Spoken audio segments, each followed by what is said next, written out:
dikongkon jaga malah padha molor kabeh. Alah, gek ingon-ingon apa iki?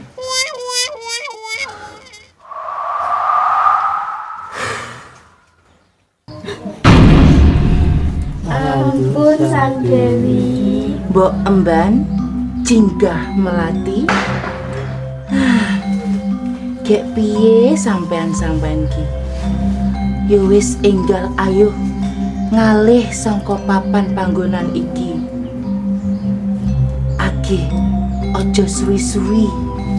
Nyuwun sewu marang sing nunggu papan panggonan iki. Nggih Sang Dewi.